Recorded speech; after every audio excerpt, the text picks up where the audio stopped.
This is Luke chapter number 18. We will look into this situation and see how Jesus and a blind man worked together. So, it's verse number 35, and it says, "And it came to pass that as he was coming nigh unto Jericho, a certain blind man sat by the way side begging. And hearing the multitude pass by, he asked what it meant. And they told him that Jesus of Nazareth passeth by. And he cried, saying, Jesus, thou son of David, have mercy on me. And they which went before rebuked him, that he should hold his peace. But he cried so much more, Thou son of David, have mercy on me." Like, imagine, the people are saying, shut up. People are giving him a shut up call. People are saying, stop, do not cry out loud, do not say this, do not say. Like, they are rebuking him. But he is crying out loud even more. So what happens next? That's more important. "And Jesus stood and commanded him to be brought unto him." So what did Jesus, when Jesus heard, what did Jesus do? He asked the people to bring this blind man to him. "And when he was come near, he asked him, saying, What wilt thou that I shall do unto thee? And he said, Lord, that I may receive my sight. And Jesus said unto him, Receive thy sight, thy faith hath saved thee.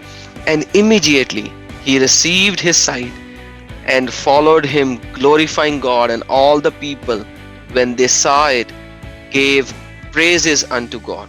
Oh my goodness, that's beautiful. That's beautiful. That's beautiful. But obviously, when we actually go, we have to look at both of the scriptures. We actually have to see how the same kind of a situation happened with Muhammad as well. We will not go into any tafsir. We'll go into Quran directly. So this is Quran. So it says, it's chapter number 80, verse number 1. "He frowned and turned away." Who is he? The prophet. Sahih International actually puts in prophet, whereas in the Arabic there is no prophet.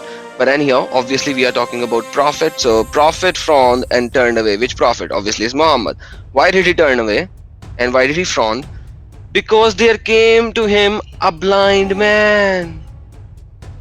So imagine, when a blind man came to Muhammad, what did he do? He frowned and turned away his face. He frowned and turned away his face. That is chapter number 80, verse number 2. This is Tafsir al-Jalalain, and it describes in a little bit more details that because the blind man came unto him, the son of etc., etc., who interrupted him. So the blind man did what? Interrupted him. So these tafsir writers has to make it sound good. So interrupted him while he was busy with the nobles of Quraysh. Oh my goodness. Muhammad was busy with the nobles of Quraysh, and that is why Muhammad frowned and turned away. So imagine that this prophet of yours was busy talking to noble people of Quraysh, but then a blind man came to him. And because the blind man came to him, he was a poor blind guy, the prophet frowned, made a face, and turned away his face. Because he was speaking to nobles of Quraysh. Who's noble? That's the problem. Who's noble? The person with money? Why? What did Jesus said? When people said, "Did you will eat with sinners?" Because he accepted the invite of a tax collector. And what did Jesus said to him? "I came for the sinner. I came for the sinner." Let me look into Asbabul Nuzul. Maybe Asbabul Nuzul would have something better. So let's read what is happening. This refers to this guy that later went to this etc., etc., etc., etc., the son of etc. He was calling them to Allah, hoping they might embrace Islam. So Muhammad was not talking to somebody who was already a Muslim. He was talking to some nobles, teaching them that they might become Muslims. So they were kuffar anyways. Ibn Mukhtum stood up and said, "O Messenger of Allah, teach me of what Allah has taught you." So this guy stands up and he says, "Teach me as well." He's a blind. He kept on requesting him and repeating his request, not knowing that the prophet is busy and dealing with somebody else. So imagine this sentence has another problem, because if Muhammad is speaking with somebody else, this guy is blind, not deaf. He can hear if Muhammad is talking already. So this asbabul nuzul is already in a problem by this line. So they try to make Muhammad look nice, but they cannot, because there is nothing nice about Muhammad whatsoever. Anyhow, let's read further. Signs of annoyance appearance on the face of Muhammad. Sign of annoyance because of being repeatedly interrupted. He said in himself, these chiefs will say, oh, this line is very important. You have to read that.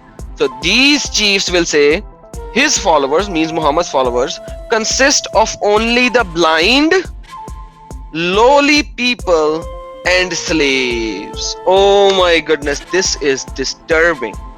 This is like this guy is trying to make sense of it, and even in trying to make sense of it, he's destroying it fully. He's destroying it fully, because the nobles will think that these chiefs nobles will say Muhammad's follower consist of only blind and lowly people, the low people, the slaves. That's what they will think, and that is why the messenger of Allah, etc., frowned and turned away from him. Oh my goodness. Because Muhammad was afraid of the people, the rich people of Qurayshi, what they will think about Muhammad.